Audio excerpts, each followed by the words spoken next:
ہنگم غیر مؤثر اور بے بنیاد حکمت عملی کی وجہ سے کورونا متاثرین کی حالت بہت خراب ہوئی ہے۔ ڈاکٹرز، نرسز، پیرامیڈکس مسائل سے دو چار ہوئے ہیں۔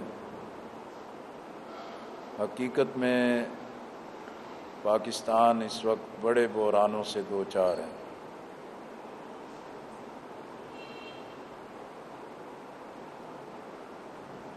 سماجی، سیاسی اور اقتصادی بحران بہت گمبھیر ہو رہا ہے۔ مسئلہ کشمیر عملاً سرد خانے میں ہے، اور بھارت صرف کشمیریوں پر ہی نہیں، بھارت کے مسلمانوں پر بھی ظلم کی انتہا کر رہا ہے۔ افغانستان کے حالات مسلسل بگڑتے جا رہے ہیں۔ بھارت کا جارحانہ رویہ قومی سلامتی کے لیے خطرناک شکل اختیار کر رہا ہے۔ یہ تمام وہ بنیادی چیزیں ہیں جس پر قومی قیادت کو متحد کرنا، متفقہ قومی ایکشن پلان بنانا، یہ وزیر اعظم عمران خان کی ذمہ داری ہے۔ اگر ملک کو نقصان پہنچتا ہے، جمہوریت کے لیے خطرات پیدا ہوتے ہیں اور اقتصادی بحران بدترین شکل اختیار کرتا ہے، تو اس کے تنہا ذمہ دار وزیر اعظم عمران خان ہوں گے۔ جماعت اسلامی نے کورونا اور لاک ڈاؤن متاثرین کی بے لوث خدمت کی ہے، اور یہ خدمت کا سلسلہ جاری ہے۔ جماعت اسلامی نے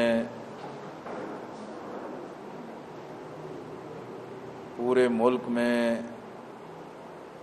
اس حقیقت کو پھر تسلیم کروایا ہے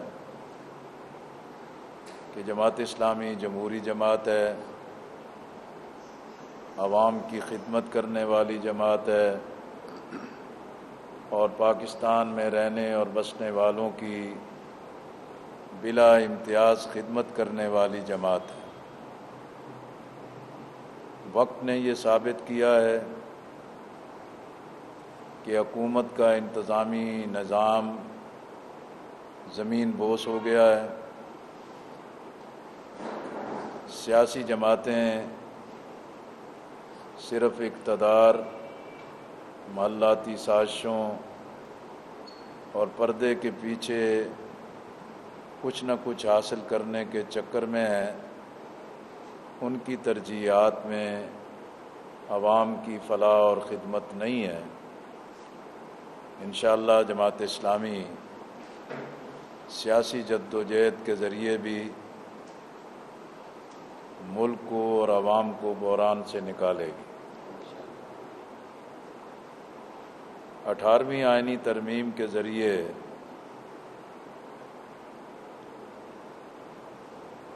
(58(2)(b) کی بحالی،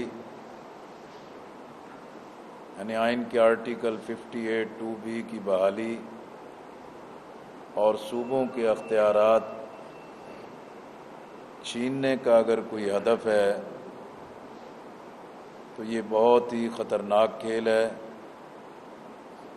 اور جو کوئی بھی اس ترمیم کو چاہتا ہے اسے اس سے باز رہنا چاہیے۔ وفاق کو ماں کا کردار ادا کرنا چاہیے، اور وفاق اپنا مائنڈ سیٹ بدلے، صوبوں کا حق نہ مارے۔ آپ نے دیکھ لیا کہ تعلیم کے میدان میں اگر وفاق یہ چاہتا ہے کہ امتحانات اور تعلیمی اداروں میں فیسوں کی کمی اور چھٹیوں کے بارے میں تو وفاق سارے صوبوں کے ساتھ مل کر ایک پالیسی بنا سکتا ہے۔ بین الصوبائی وزارت وفاق کے پاس ہے۔ اصل چیز یہ ہے کہ نہ وفاق اپنی ذمہ داری پوری کر رہا ہے اور نہ صوبے آئین کے حاصل کردہ اختیارات کے مطابق بلدیات میں، تعلیم میں، صحت میں اور لا اینڈ آرڈر میں عوام کو وہ حق دے رہے ہیں۔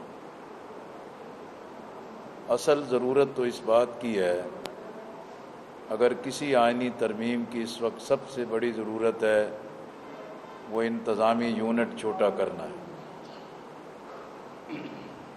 اور جب تک صوبوں کی صورت میں انتظامی یونٹ چھوٹے نہیں ہوتے تو یہ بحران کسی نہ کسی شکل میں بڑھتے رہیں گے۔ زراعت ملک کی معیشت کی ریڑھ کی ہڈی کی حیثیت رکھتی ہے۔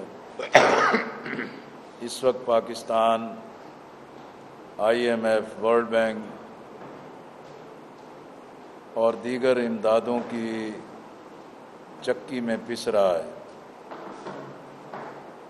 زراعت کی ترجیح اول بنایا جائے اور زراعت کے مسائل حل کیے جائیں۔ ہر حکومت زراعت کے پیکج کا اعلان کرتی ہے،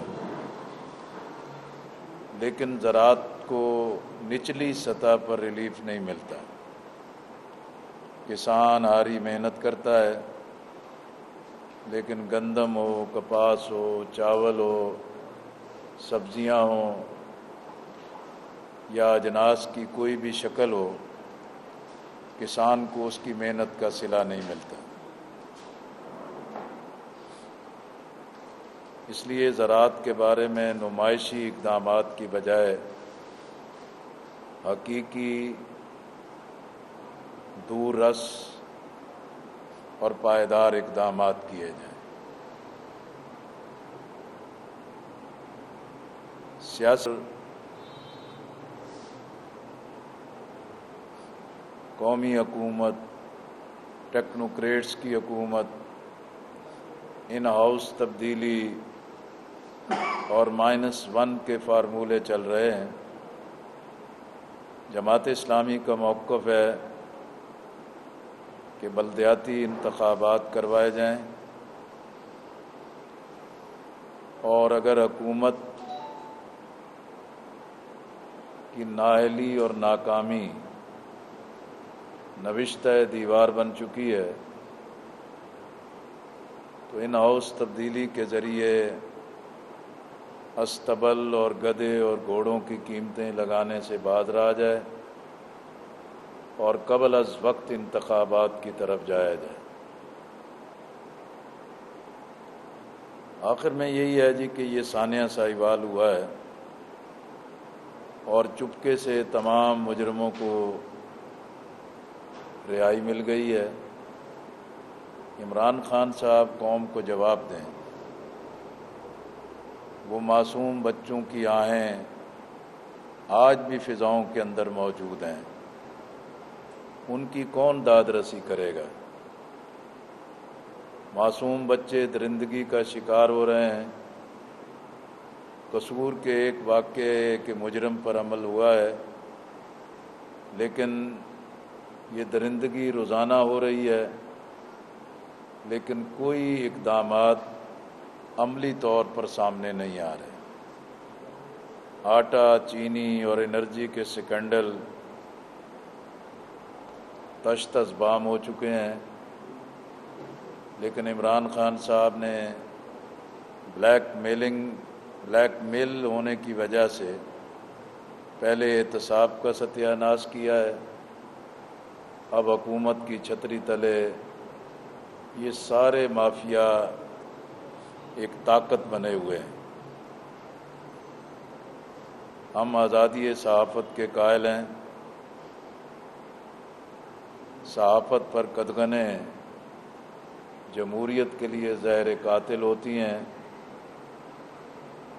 اور ہمارا مطالبہ ہے کہ جنگ اور جیو کے ایڈیٹر ان چیف میر شکیل الرحمان پر جو 34 سال پرانا مقدمہ ہے جس کی کوئی اہمیت نہیں ہے، وہ واپس لیا جائے اور میر شکیل الرحمان کو رہا کیا جائے۔ بہت شکریہ جی۔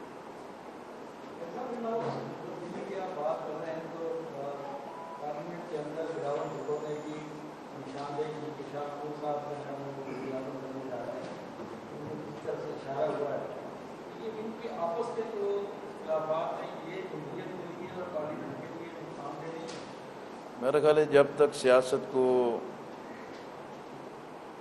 اسٹیبلشمنٹ کے ذریعے مینیج کیا جائے گا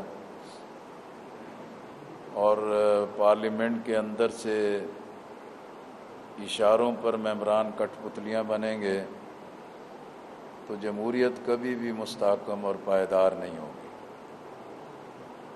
اس لیے ہم سمجھتے ہیں کہ اشاروں پر چلنے والے اقتدار کا انجام ہم پہلے بھی دیکھ چکے ہیں، اور 2018 کے بعد جو حکومت بنائی گئی ہے اس کا بھی ایک المناک انجام سب کے سامنے ہے۔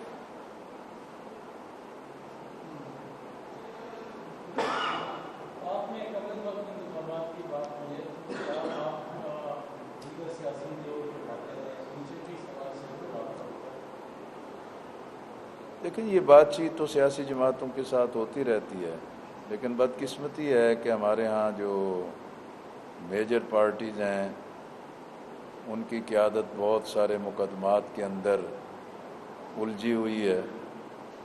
ان کی ترجیحات اپنے مقدمات کو سنوارنا ہے یا اس سے نکلنا ہے، اس لیے ان کی کوئی ٹھوس ایسی بات نہیں ہوتی، اور ان کے تمام تر موقف جو ہیں اپنے مفادات سے وابستہ ہوتے ہیں۔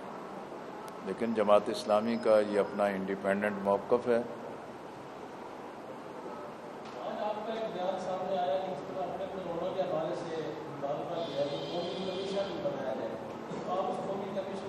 میں اس لیے یہ سمجھتا ہوں کہ یہ کورونا کے بارے میں جو شکوک و شبہات بڑھ گئے ہیں، اور بہت سارے ایسے شواہد ہیں کہ جو لوگ عام بیماریوں میں تھے لیکن ان کی جو ڈیتھ ہے وہ کورونا کے کھاتے میں ڈال دی گئی ہے، اور یہ باتیں بھی پورے معاشرے میں گردش کر رہی ہیں کہ یہ کورونا کے حوالے سے اموات کی بنیاد پر کہیں سے کوئی مال کی امید پر یہ سارا کھیل کھیلا جا رہا ہے۔ اس لیے یہ جو زبان خلق بنتی ہے، جو لوگوں کی رائے بنتی ہے، اس کے بہت دور رس اثرات ہوتے ہیں۔ بہتر ہو کہ ایک قومی پارلیمانی کمیشن بنے جو ان تمام چیزوں کا جائزہ لے، اور ہمیں اس بات کا بھی افسوس ہے کہ قومی اسمبلی اور سینٹ کا اجلاس بھی بلایا گیا لیکن اس میں بھی کوئی ٹھوس تجاویز سامنے نہیں آئی۔ بہت شکریہ جی۔